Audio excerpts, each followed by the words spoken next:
Sahabat semua, saya mengucapkan terima kasih kepada para buzzer. Saat ini buzzer punya income yang besar dan bagus. Saya melihat beberapa teman-teman melaporkan bahwa banyak sekali buzzer itu sudah menyerang Bosman dengan sangat masif. Jadi mereka punya blog sendiri, punya vlog sendiri. Tapi sayangnya mereka tidak menggunakan nama yang benar. Mereka menggunakan nama-nama yang tidak berwujud, nama-nama yang aneh, gambarnya anjing dan lain sebagainya. Dan komen-komennya mereka benar-benar hanya membantah apa yang kita buat gitu. Nggak pakai teori-teori, pokoknya membantah aja gitu ya. Dan itu saya senang sekali karena artinya mereka jadi dapat income, dapat pendapatan, dan saya yakin anggaran buzzer tahun depan naik karena salah satunya adalah membungkam si Sontoloyo ini.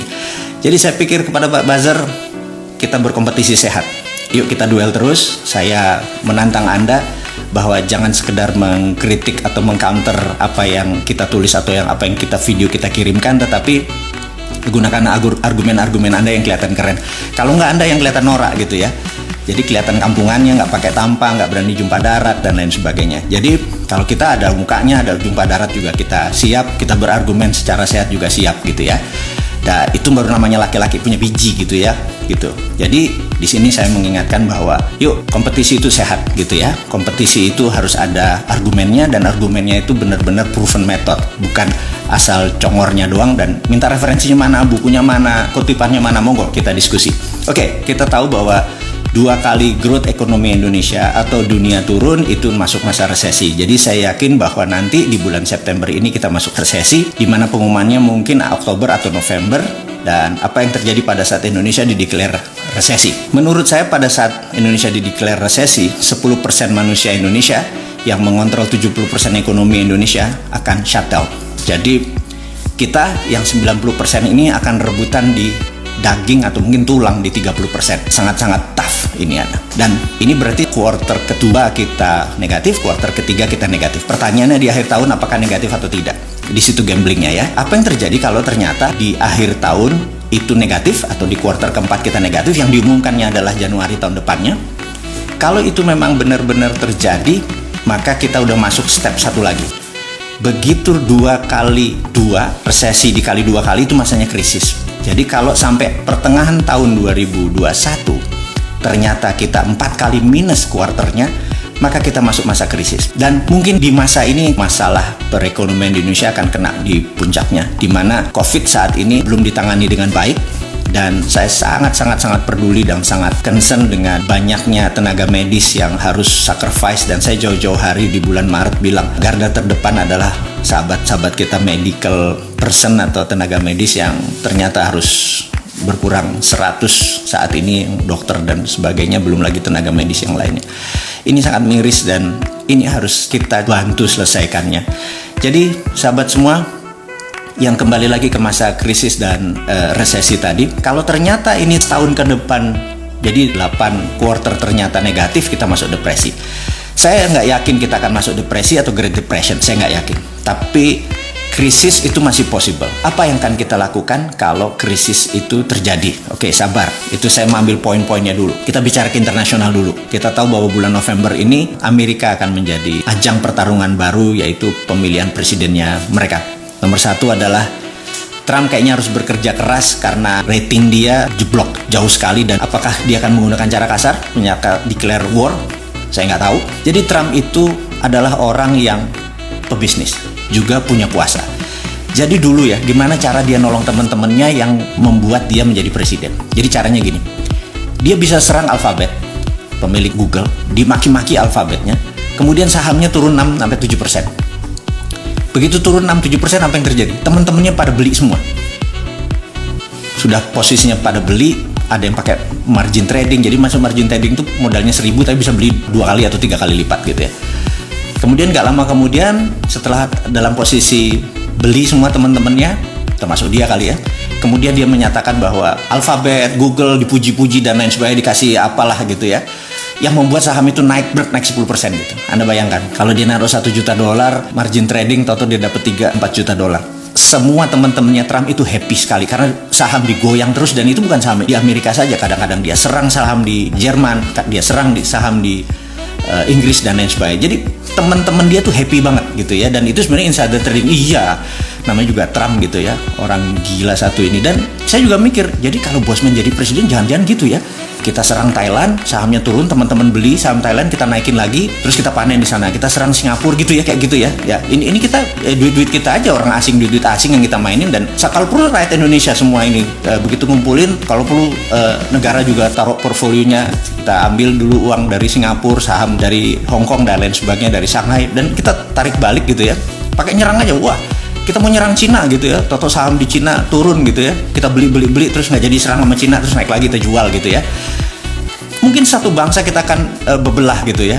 Saya minta komisi aja kalau gitu. Jadi itu sah, itu sah. Kita menggunakan power kita untuk kemaslahatan masyarakat.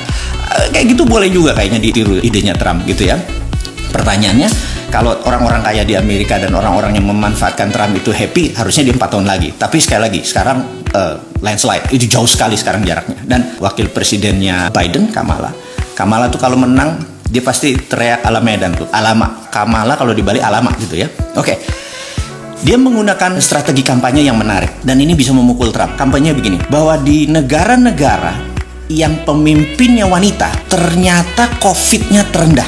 Jadi contoh ya, New Zealand itu pemimpinnya wanita, Perdana Menterinya, kemudian Finlandia, kemudian Jerman, kemudian Taiwan, itu mereka yang pemimpinnya lady, wanita, itu ternyata tingkat COVID-nya rendah karena memang bernegaranya pakai hati gitu ya, bernegaranya pakai hati. Kalau pakai pikiran ya kayak sekarang ini, dianalisa terus gitu. Karena when you too much analyze, you paralyze. Kebanyakan nganalisa itu ya lumpuh, kaku gitu ya. Nah, sementara lady itu dia punya hati, gimana dia bisa menyelesaikan masalah bangsa ini. Jadi saya tertarik, ya juga ya. Dan Kamala promosinya boleh juga, dia bisa pukul bahwa kalau saya punya hati untuk menyelesaikan masalah COVID karena pakai hati gitu.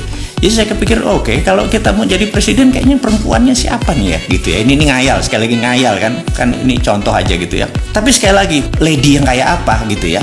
Karena di dalam bahasa Inggris itu ada namanya girl, kemudian woman, kemudian lady gitu ya. Yang jelas bukan emak-emak. Jadi emak-emak harus naik derajatnya jadi lady, baru dia bisa memimpin dan menghilangkan COVID gitu ya. Jadi kalau begitu dapat ide gini di Indonesia, kalau gitu pemimpinnya cewek aja nih untuk menyelesaikan masalah COVID sebagai leadernya gitu ya. Kayak sekarang cowok kayak nggak kelar-kelar nih gitu. Ini hanya ide aja. Ini cuman usulan-usulan. Jadi kampanyenya Trump saat ini diserang oleh Kamala, dan Kamala punya angle yang menarik. Saya mau menceritakan juga, minggu lalu saya ditelepon sama seseorang yang saya nggak kenal, tapi dia di-refer oleh teman saya, seorang partner bisnis saya. Dia bilang sebuah perusahaan dari Swiss namanya Metallor mau berbicara dengan Anda. Saya bilang, kenapa gitu. Jadi dia bilang, kami lagi mencari tambang di Indonesia, tapi bukan mau beli tambangnya, tapi mau membeli mineralnya. Terus akhirnya kita melakukan Zoom talking, kita berbicara melalui Zoom, satu dari Switzerland, dari Swiss, yang satu dari Singapura. Dan kesempatan itu saya bertanya karena saya bilang, Anda udah berapa lama di Singapura? Udah cukup lama, tapi setahun ini kami mempunyai mini refinery. Saya bilang, refinery seperti apa? Pemurnian seperti apa? Ada elektrolisis, ada segala macam. Ada anoda, katoda, segala macam. Produknya ada gold, ada PT, ada platinum, ada macam-macam. PGM, semua precious group metal ada. Oh, oke, interesting. Raw materialnya dari mana? Kami beli ingot, kami beli dore.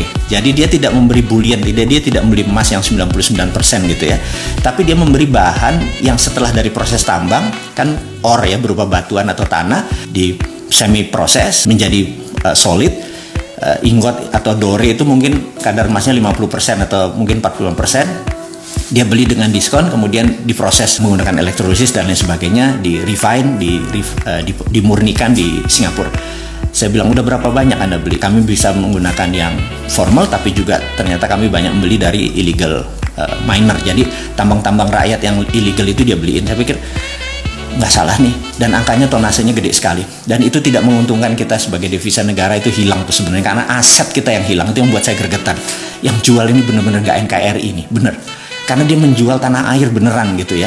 Karena mungkin ya pejabat di atasnya juga menjual tanah air, ya yang di bawah juga menjual tanah air ya. Ya itulah, karena modalnya kita itu gitu ya. Sementara Swiss adalah negara yang nggak punya sumber daya alam. Laut aja nggak punya, dia nggak punya angkatan laut gitu. Dia benar-benar landlocked, jadi satu-satunya negara yang lebih memilih berdamai atau menjadi negara penengah. Swiss, saya ingat 200 tahun yang lalu, Swiss ini satu-satunya negara yang mempunyai Swiss Metal Bank. Jadi dia mengumpulkan metal-metal itu di Swiss. Jadi ada nikel, platinum, ada tantalum, ada osmium, ada europium, ada germanium dan lain sebagainya, barang-barang yang dikumpulin sampai selama 200 tahun, dan itu menjadi underlying untuk terbitnya Swiss franc. Jadi ini yang saya tertariknya adalah mereka mengumpulkan fisiknya tadi dan mereka menawarkan dinaran. Misalnya gini, ini angkat dari langit sekali lagi, mohon maaf sahabat semua. Kalau ada 1 triliun dana di dinaran, itu kan memerlukan kira-kira 10 ton emas, dan Antam produksinya berapa? 2-3 ton. UBS paling 2-3 ton. Berupa emas ya, kalau tambang mau besar. Terus kalau Freeport, Freeport adalah tambang tembaga yang fisiknya dia taruh di Okinawa, fisiknya 100 ton per tahun, itu ya di Okinawa. Kita nggak pernah dapat apa-apa. Itulah selama 30 tahun gebloknya nggak ngerti kelola tambang yang ini. Malas saya. Ini kalau gini emosi gue udah mulai naik nih ya. Kita lompat sebentar, balik lagi. Jadi dia bilang, ya udah kamu bayar 20% atau 10% DP-nya. Kemudian nanti kita kasih letter bahwa setiap ini ada jaminannya dari kami gitu ya. Sehingga pada saat Anda perlu fisik ya Anda tinggal bayar sisanya, kita kasih fisiknya. Tapi yang jelas papers kami dukung. Dan rupanya perusahaan kayak Dinaran ini ada 10. Yang 1 mungkin kita private sector, tapi yang 9 negara. Jadi Metalor menjadi underlayingnya Singapura. Dia beli surat berharganya emas tadi, dia terbitin Singapura dolar gitu ya. Karena orang juga nggak nanya fisiknya, dia keluarin letternya, dan dia bisa dengan tonase yang sama dia bisa terbitin ke Filipina, ke Malaysia dan lain sebagainya. Itu yang saya gregetannya adalah dia pinter sekali gitu ya. Ini negara nggak punya sumber daya alam tapi bisa melakukannya di negara sekitarnya. Dia kelola metalnya, jadi bukan tambangnya tapi metalnya, karena metal bisa jadi papers gitu ya, tapi tambangnya tidak. Nah, inilah yang saya pikir di tahun 1955 Pak Karno adalah presiden yang luar biasa. Dia sangat visioner gitu ya, dimana tahun 55 adalah Indonesia baru 10 tahun merdeka. Bayangin, 10 tahun merdeka Toto bisa mengajak pemimpin dunia ke kota kecil yang namanya Bandung, bukan Jakarta loh. Bayangin, Anda mundur setback ke tahun 55 di konferensi Asia Afrika. Bisa bayangin ya, yang datang itu ada tokoh-tokoh seperti kakeknya Kim Jong Un itu Kim Il Sung ya. Kemudian ada Mao Zedong datang, kemudian ada Gamal Abdul Nasser, kemudian ada Zulfikar Ali Bhutto. Itu legend semua. Itu adalah Nehru datang, pemimpin India.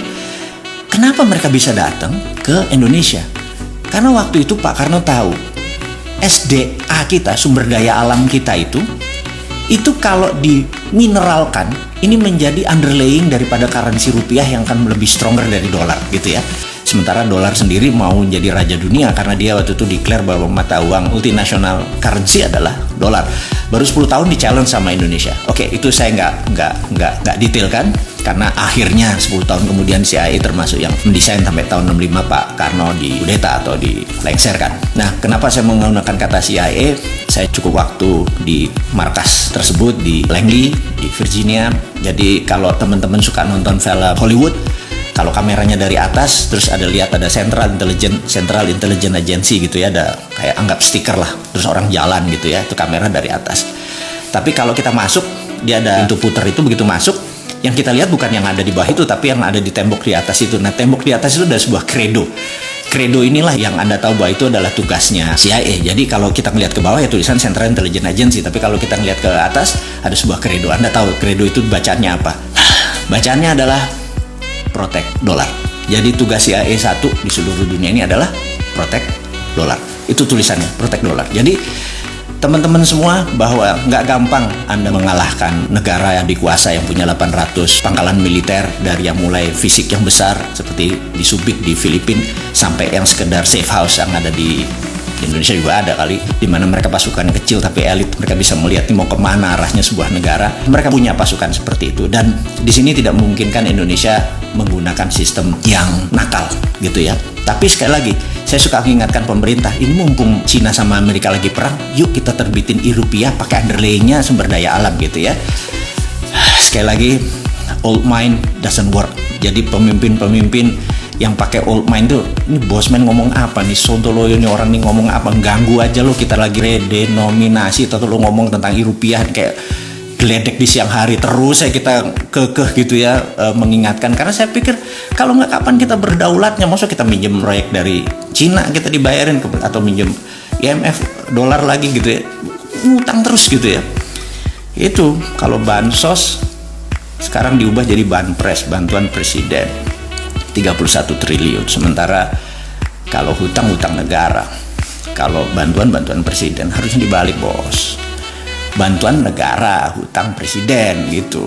Itu baru jantan gitu ya. Nanti kalau kita jadi pemimpin, kita ingatkan siapapun itu, kalau kita mengutang ya kita bilang ya hutang presiden.